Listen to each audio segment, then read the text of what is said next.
97.5, the Fanatic, Philadelphia. Good afternoon, everybody. Good afternoon. Well, still a good afternoon, despite what happened last night and with the baseball team as well. Here on 97.5, the Fanatic, NBC Sports, Philadelphia, 610-632-0975. Everybody in the studio. You got Jet over there. You got Ricky Bo. You got Hunter. You got myself. And we start with the word of the day. And the word of the day today is factors.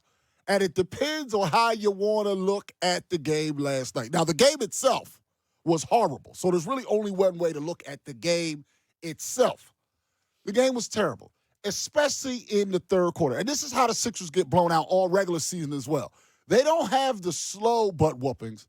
They get blown out in a quarter, and then that decides the game. Third quarter last night, that decided it. That was not good. They got smoked, period. At the same time, you have Joel Embiid return. On the defensive end, looked sharp. On the offensive end, he was obviously rusty. And James Harden goes from being great on offense down to 2 for 14 from the field. And there was a whole bunch of other stuff, the three-point line. There was a lot going on, loose balls. There are a million things going on. The Celtics ratcheted up their defense. The Sixers did not ratchet up theirs. A lot went on. But there's this notion out there from some people who I disagree with because I want to start off the show nice and being light and being polite. That suggests that because they lost, once you know the outcome, that they should not have played Joel Embiid. Well, that's the other factor in this game. To me, and we'll hear what everyone else has to say about it, it was good for Joel Embiid to get out there. He did not get further injured last night. First of all, those 5 blocks he got in the first half, yeah, that was part of the reason why you needed him. Without him, maybe they're down 18 at the half. They lose by 100. Either way, to get some of the rust off and be sharper Friday and Sunday, to me, it was worth it. For some others, it's like, no, he's the reason they lost. We'll talk to those people today. So those are the factors. On the one hand, Embiid was able to make it through the game. On the other hand, you get blown out. Really, for me, it's a matter of what happens in game 3. Because I thought the chance of a sweep was kind of nil anyway. And whether you win by 1 or by 30, it's still just one win.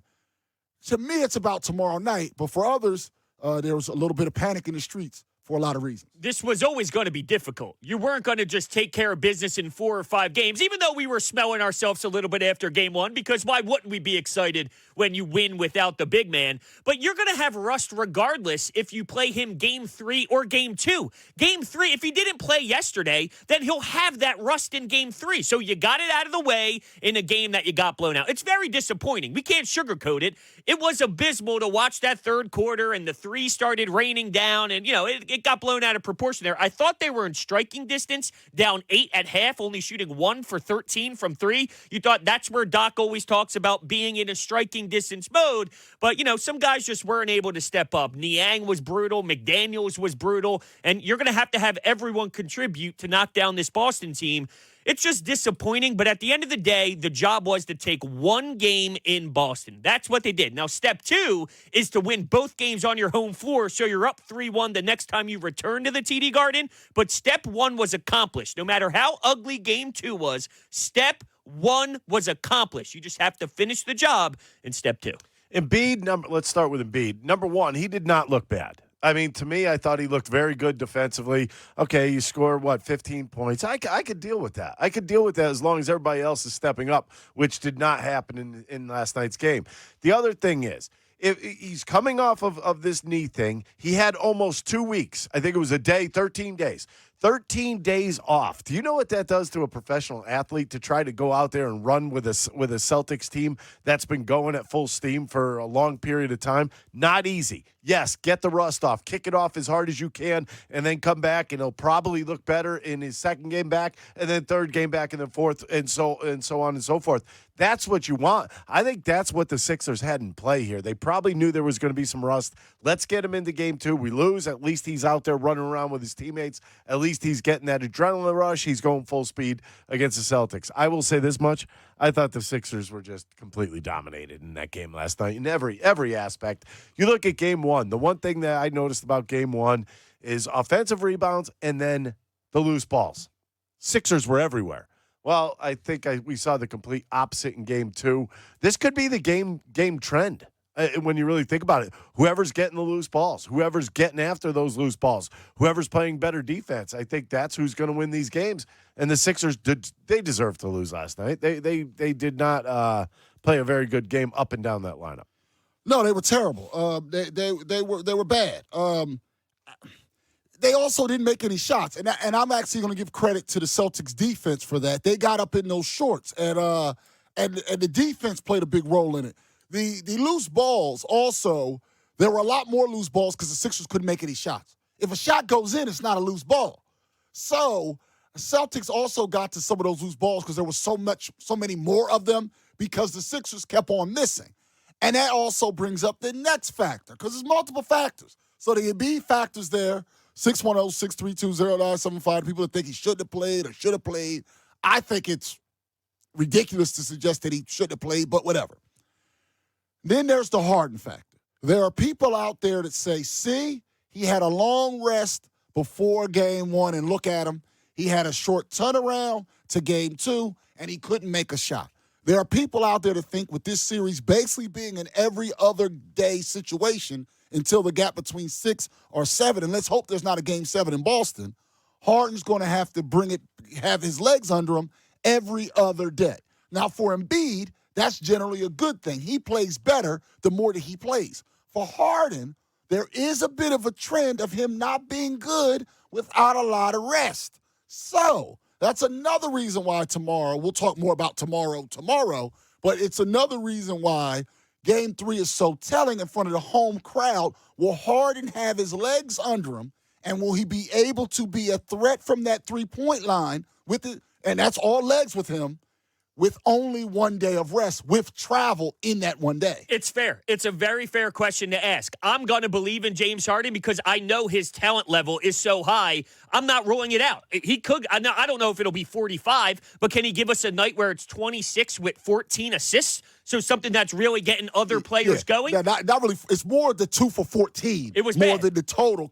Can he shoot closer to 50% from the field tomorrow night? I believe so. Absolutely. I mean, you got Joel Embiid going home as MVP for the first time. That place is going to be electric. Absolutely. And I loved what he said after the game. We already watched him after they won game 1 tell everybody after they were celebrating it's only one game. And this was seconds after that emotional victory. Focused. Yes, very focused. He got interviewed after the game yesterday, and his message was, you can't get too high, you can't get too low. We took one game in Boston. Let's go. This guy's a true pro is my point. So if he does go 2 of 14 one night on the road, it's like baseball, Ricky, as you know. It's the next night, next game. You got to keep going. Right. It's like a guy who goes 0 for 4 one night and is up in a couple big situations, then all of a sudden, has a great game the next night, and he's still on that even keel. I think that's a good thing.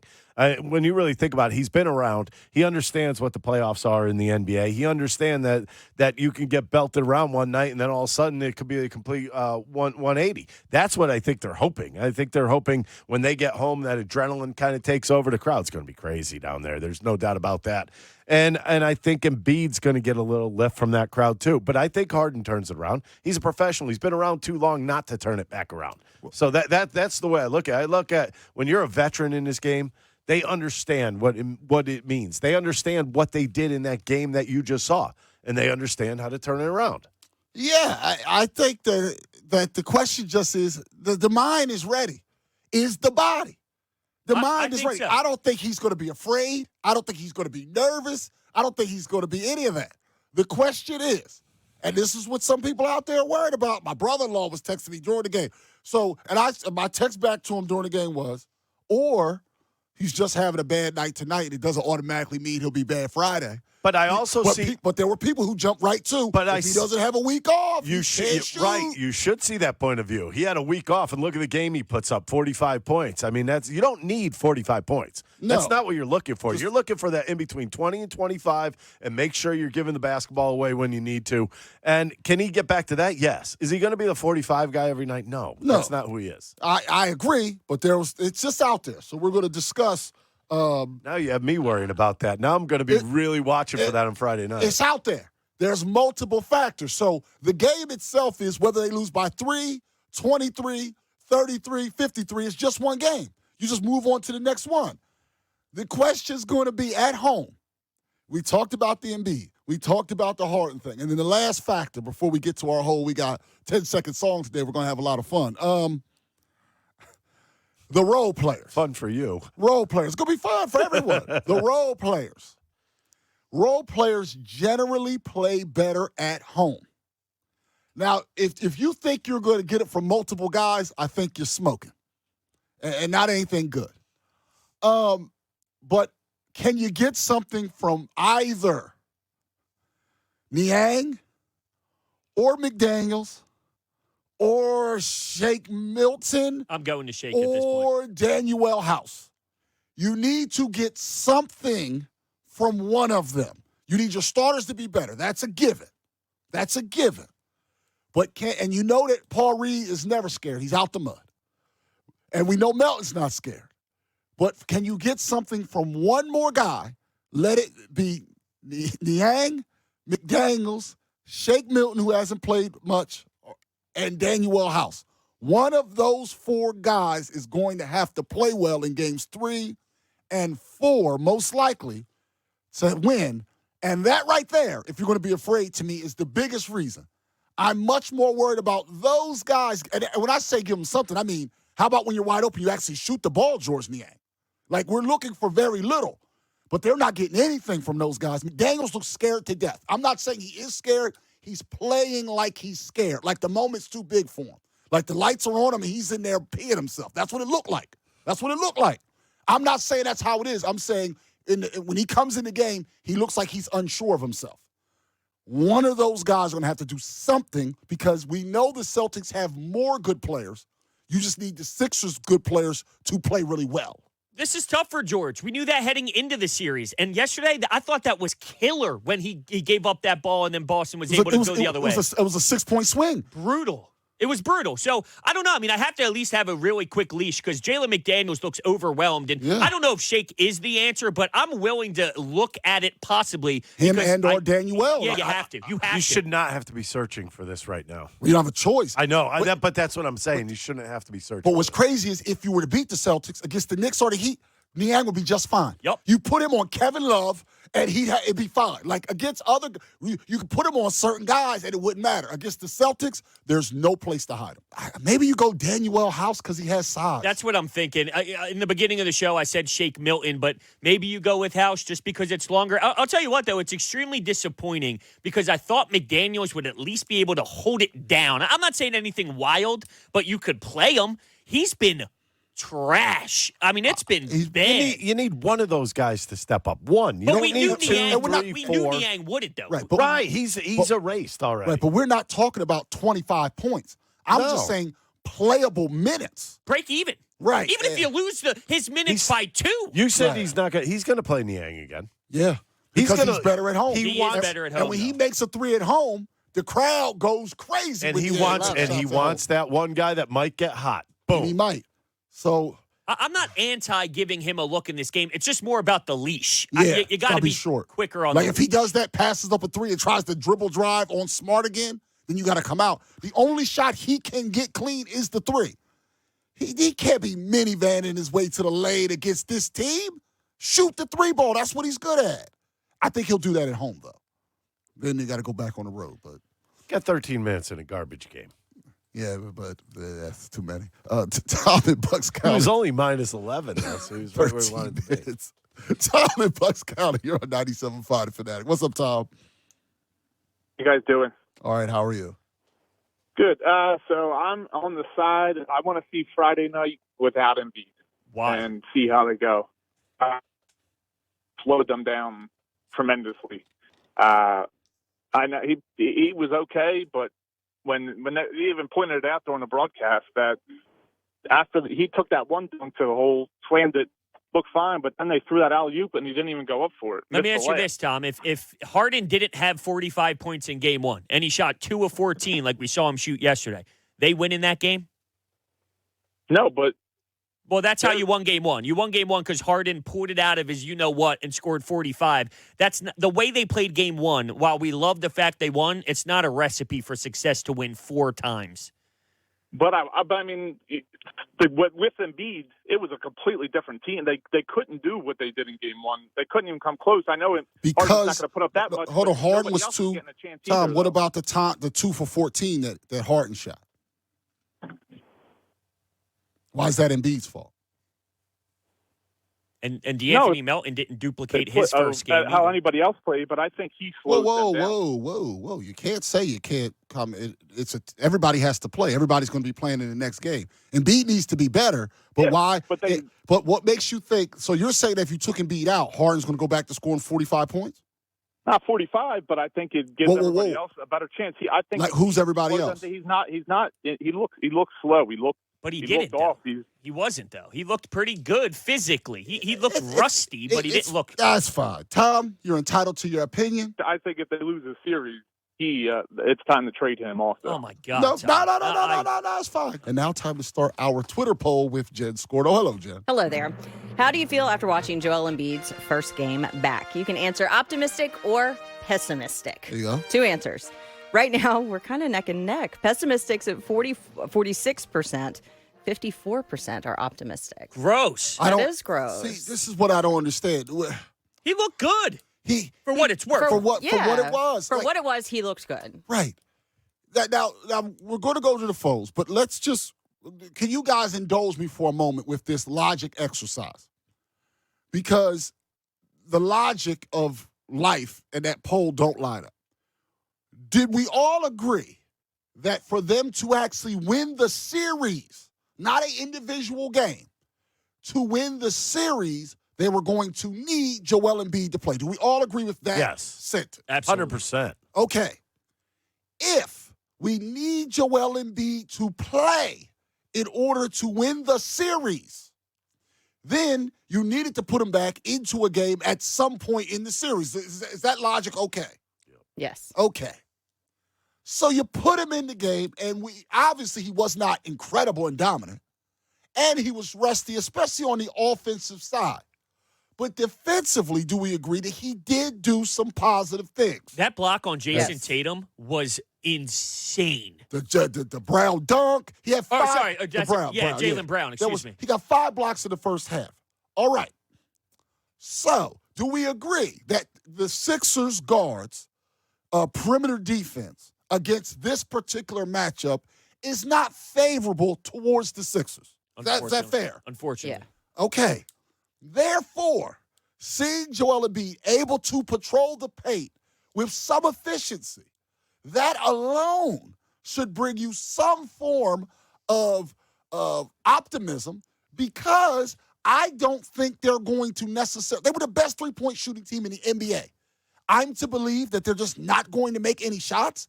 If they made shots, and I know about the loose balls and all that stuff, but they were down 8 at the half. They were minus 21 from the three-point line at the half.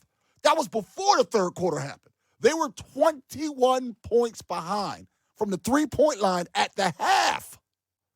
Now, if you combine that with all the rim runs they were getting from the guards, you would be getting blown out at the half without Joel Embiid with what was going on defensively. It's true. We just have to acknowledge what happened. There was no positive from the game, but Embiid looked way better physically than I thought he was going to look, and you can build on that, and I think he'll play much better on Friday night. I also factor this in. I heard it on the broadcast that when a team takes game 1 on the road, that second game – it's now 15 in a row. Straight, 15 straight now. With or without Joel Embiid, there's something to that home team having the response, because their backs technically are against the wall, because they can't go down 0-2 to Philadelphia. Right. So, I mean, it's more than just the Embiid factor. If the Celtics shot that way, if Joel didn't play, you weren't going to win that basketball game. No. Not if you were shooting as poor as you did. Exactly. You would have to have matched them shot for shot, and they were not able to do that at all last night. I'm just confused, because it's almost like people waited for the result to make this, you shouldn't have played him, he's terrible. Because there's still some haters out there. Some work here, some around the city, some of them unemployed. And then you have other people who just don't understand what they're looking at, unfortunately. It's like if you gave me a book and it was written in Mandarin, I could read that book 100 times. I don't know what the Not page is taking saying. anything in. I think that's how some people, and we'll help them today. I think, unfortunately, that's how some watch the game of basketball if you don't understand that Embiid's play is vital to actually winning the series and not just the game. I think it's so funny. You look at game one, the fans, just everybody, this thing's over in 4. And you see where the expectations go? Yeah. The expectations go way too far. And to get blown out in Boston, you know what that means to me? It means it's 1-1. It doesn't mean that they were dominated in game 2. To me, it just means it's 1-1, and you're going home. Isn't that should be all that everybody's thinking about should be Friday. You forget it. Yesterday's gone. Bye-bye. If you Can't get that one back. If you lost game 1 and won game 2, you're in the same spot, but people feel differently. But if you're an NBA head coach and your MVP is injured for 2 weeks and he has the ability to come back, and you decide, nah, I'm not going to play him, you should be fired. Yeah. You should be blackballed by the league. Right. Seriously. I mean, come on. Your MVP is able to return. Doc did the right thing by putting him in the lineup. Of course he did. Now, Booty looks this up. Now, based on NBA stats, they call wide open threes, certain amount of space. The Sixers got 13 of them last night. Wide open. So this has nothing to do with the Celtics defense or anything. They were 4 for 13 on wide open threes. You're not going to beat a lot of teams shooting that percentage on the open shots. You got to make tough shots against the good teams. Last night was beyond just, Joel Embiid return. There was a number of factors where they were factors in the game. And that's it. Not a good game, but if they win tomorrow, as I've said, you're fine. If you lose tomorrow, then we won't talk. But Kevin Cooney, D-Line, all of them, Devon right after, that's who you'll talk to, I'm saying. And then we'll see what happens on Sunday. But nothing's, right now, you're fine. If you win your home games, we come in Monday up 3-1. Yeah. That's all it's about. The game right now is about, hey, put together what you can at home and you win the series. Didn't we all project a 6 or 7 game series? Yes. I said Sixers and 7. I thought it was going to take 7. That's what I thought You did initially. say 7. I said 7 in the beginning. Celtics, meanwhile, so Sixers 4 for 13. Celtics 11 for 27. There you go. And they weren't perfect because Al Horford stinks, but he stinks. Like I'm telling you, he's gonna get his this weekend. Joe in Jersey, you're on 97.5 The Fanatic. Hello, Joe. Hello. What's up, Joe? Hey, thanks for taking my call. Well, thanks for calling. So, PJ Tucker. Mm-hmm. I can't understand why he's playing basketball. Well, he has made a great career out of it. Yeah. Well, he hasn't made a great career of it in the Sixers. Well, he does help them. He gets wide open looks and he doesn't take the shot. I agree. Well, there. that was infuriating yesterday. I'll tell you the truth. I think he's afraid of his own shadow.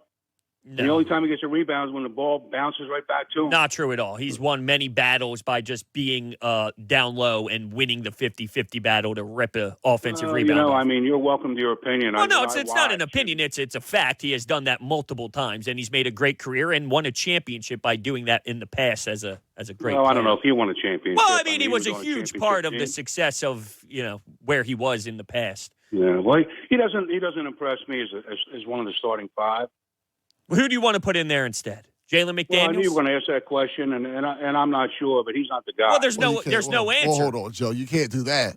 Like, oh man, you can't do that. You have to have a replacement. Let me fast forward. Do you agree, real fast, Joe? Do you agree that 5 players have to start?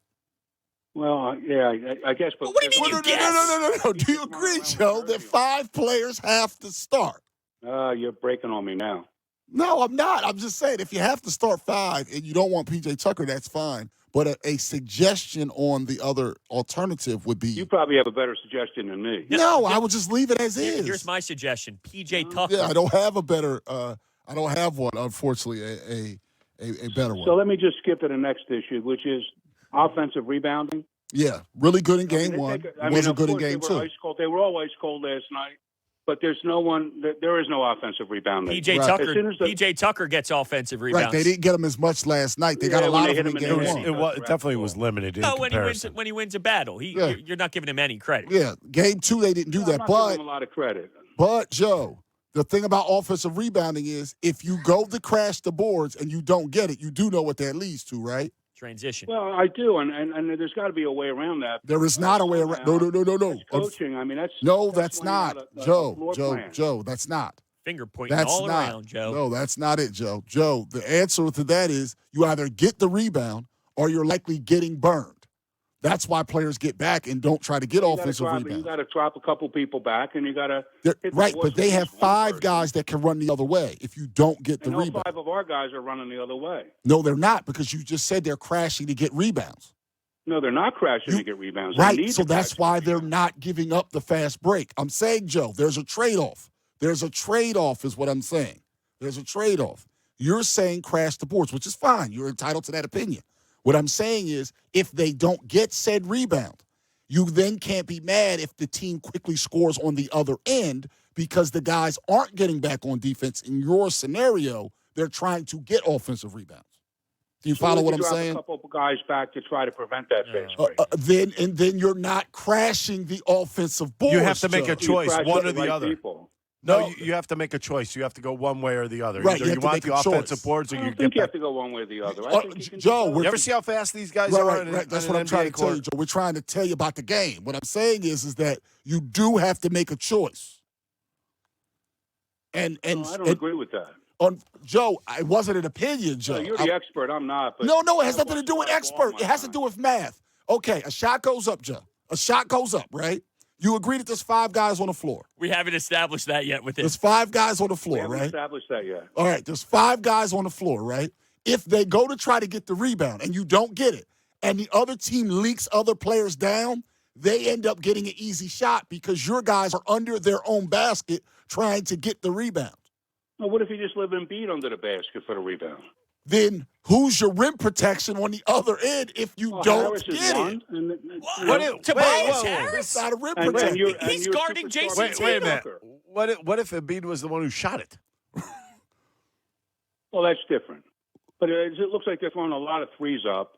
Yes, that's what every So team. 30-something times a game, it's And- different. Thanks for listen, Allen Joe. Iverson once said that sometimes it's like throwing a pebble in the ocean, and the other time you can't buy a bucket. And last night they couldn't buy a bucket. Yep, that's We what agree happened, with Joe. that part. Thanks for the call, Joe. 610-632-0975. Good finish.